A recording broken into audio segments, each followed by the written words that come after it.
È finita la prima giornata di Coppa del Mondo di sci d'erba, è la prima volta che Cortina ospita una manifestazione di sci d'erba e come prima volta la Federazione Internazionale ci ha incaricato insieme al responsabile del centro federale di Tambre per quanto riguarda lo sci d'erba di organizzare una gara di Coppa del Mondo di sci d'erba.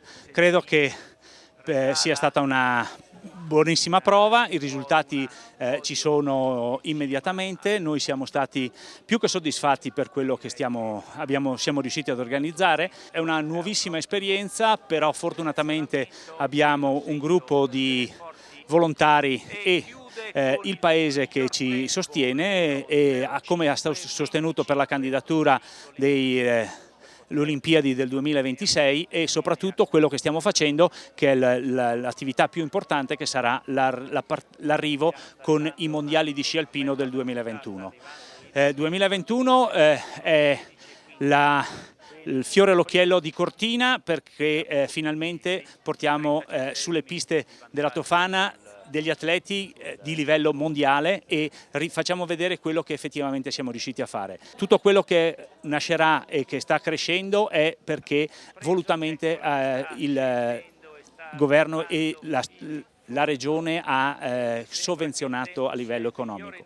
Quindi bene, ricordiamo che l'evento più importante del 2019-2020 saranno le finali di Coppa del Mondo, per cui gli atleti più forti cercheranno di vincere la propria coppa di specialità, saranno qui a Cortina. Quindi non vedo l'ora di vedere questi grandi atleti, però invito tutti a venire a vedere cos'è Cortina d'estate, quali sono le sue bellezze e ricordiamoci una cosa importante: Cortina è il centro di un sito UNESCO, Dolomiti UNESCO quest'anno ha fatto 10 anni e Cortina è il centro principale delle Dolomiti. Terza classificata, representing Italy, Margherita Mazzoncini.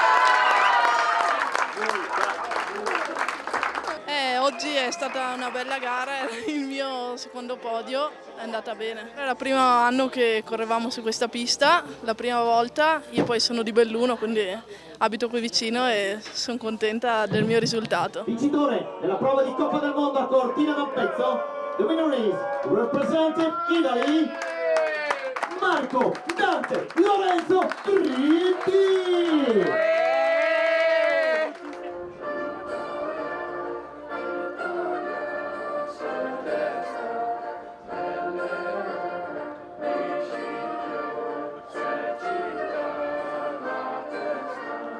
Ovviamente ci sarà da lavorare, però è stato un buon primo giorno, bisogna lavorare più che altro per avere una possibilità di fare anche il gigante dalla parte più in alto ed è una bella pista, è bella sia per allenamento che per una gara come quella di oggi che è andata ovviamente molto bene, però bisogna sempre fare di più, bella.